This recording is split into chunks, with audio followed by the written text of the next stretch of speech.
CBC यानी कि complete blood count, यह वह जांच होती है जिसमें ब्लड में जाने वाली सभी कोशिकाओं की टेस्ट की जाती है, जिसमें मुख्य रूप से आरबीसी, डब्ल्यूबीसी और प्लेटलेट। डॉक्टर इन सभी की टेस्ट उपमयंक या चोटों के आधार पर करता है। इस टेस्ट की समस्याओं को पता लगाया जाता है, यानी कि एनीमिया, संक्रमण या कुछ अन्य बीमारियों का। सीबीसी इन जानकारियों के लिए किया जाता है हीमोग्लोबिन, डब्ल्यूबीसी यानी plate count, RBC count, PCB, MCV, MCH, MCHC.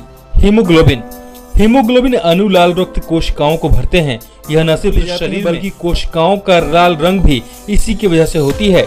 Haemoglobin test के द्वारा रक्त में हीमोग्लोबिन की जांच की जाती है और रक्त द्वारा पूरे शरीर में ऑक्सीजन पहुंचने के लिए भी यह सबसे अच्छा टेस्ट है। डब्ल्यूबीसी यानी कि सफेद रक्त कोशिका। डब्ल्यूबीसी शरीर को संक्रमण से बचाती है। यदि शरीर में कोई बैक्टीरिया पैदा हो जाता है, कोशिकाएं क्रियाशील हो जाती हैं और दूसरे विषाणुओं पर आक्रमण कर उन्हें नष्ट कणिकाएं लाल रक्त कणिकाओं से बड़ी होती है, लेकिन इनकी संख्या लाल रक्त कोशिकाओं से कम होती है। बैक्टीरिया में संक्रमण हो जाता है तो यह कोशिकाओं को जांच शरीर में कर जैसे बीमारियों के यह देखने के लिए की जाती है कि उपचार का इस बीमारी पर क्या प्रभाव पड़ रहा है। सफेद रक्त कोशिकाओं के कुछ प्रकार न्यूट्रोफिल, लिम्फोसाइटो, मोनोसाइट्स, इओसिनोफिल्स, बेसोफिल और अपरिपक्व न्यूट्रोफिल्स, यह भी इसी टेस्ट का एक हिस्सा होते हैं। इन शरीर में संक्रमण के खिलाफ अलग अलग भूमिका निभाती है। साथ ही इन कोशिकाओं की रक्त में मात्रा से भी शरीर रोग प्रतिरोधी क्षमता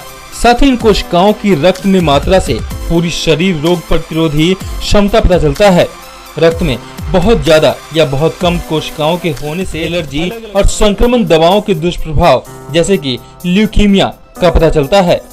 प्लेटलेट थ्रोम्बोसाइट सबसे छोटे प्रकार की रक्त कोशिकाएं होती है। ये रक्त का थक्का बनाने में महत्वपूर्ण भूमिका निभाती है। यदि किसी को खून बहता है तो प्लेटलेट आपस में चिपक जाते हैं और चिपचिपे होकर रक्त के ज्यादा बहाव को नियंत्रित करते हैं। यदि इनकी संख्या बढ़ जाए तो कोशिकाओं में रक्त का थक्का बनने की स्थिति पैदा हो जाती है। इसके अलावा यह धमनियों को भी सख्त भी बना सकता है। आरबीसी लाल रक्त कोशिकाएं गणना। लाल रक्त कोशिकाओं का कार्य ऑक्सीजन को फेफड़ों समेत पूरे शरीर में फैलाना है। इसके अलावा यह CO2 को भी शरीर से आपस फेफड़ों में ले जाती है और फेफड़े उन्हें सांसों के द्वारा बाहर छोड़ती है। यदि शरीर में लाल रक्त कोशिकाओं की कमी हो जाए तो इसे एनीमिया यानी कि खून की कमी कहा जाता है। लाल रक्त कणों का कम होने से O2 भी पूरे शरीर को नहीं मिल पाती है। वहीं यदि लाल रक्त कोशिकाओं की संख्या ज्यादा हो जाए तो उस स्थिति में पॉलीसाइटोमिया कहा जाता है। इस टेस्ट के द्वारा रक्त में उस जगह का पता लगाया जाता है जिसे लाल रक्त कोशिकाओं ने घेरा होता है। यह दर रक्त की मात्रा में लाल रक्त कोशिकाओं के परिपक्व के रूप में दी जाती है। उदाहरण के तौर पर 80 हेमाटोक्रिट का मतलब है कि रक्त का 38% लाल रक्त कोशिकाओं से बना है। हेमाटोक्रिट और हेमोग्लोबिन ऐसे दो महत्वपूर्ण टेस्ट हैं जो शरीर में एनीमिया और पॉलीसाइटोमिया के होने की जानकारी देते हैं। एमसीवी यह दर्शाता है कि आरसीबी सामान्य माइक्रोसर्किटिक से बड़ा है। उदाहरण के तौर पर एनीमिया बीटा B12 या प्लेटलेट की कमी माइलोडिस्प्लासिया यानी कि लीवर रोग, हाइपोथायरॉयडिज्म के कारण होता है। एमसीवी यह संकेत देता है कि आरसीबी सामान्य यानी माइक्रो से छोटा है। थैलेसीमिया या आयरन की कमी एनीमिया के कारण होता है। सीबीसी की जांच के कारण। सीबीसी विभिन्न कारणों की जांच के लिए किया जाता है। कमजोरी, थकान, बुखार, वजन घटने और लक्षणों को पता लगाने के लिए।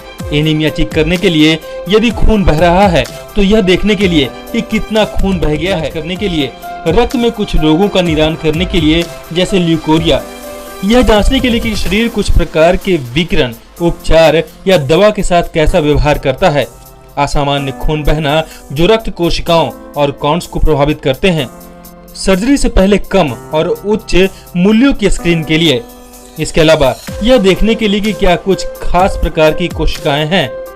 यह अन्य शर्तों को ढूंढने में भी मदद कर सकता है, जैसे कि कोई अधिक इओसिनोफिल्स के होने का मतलब है कि एलर्जी अथवा मौजूद होना।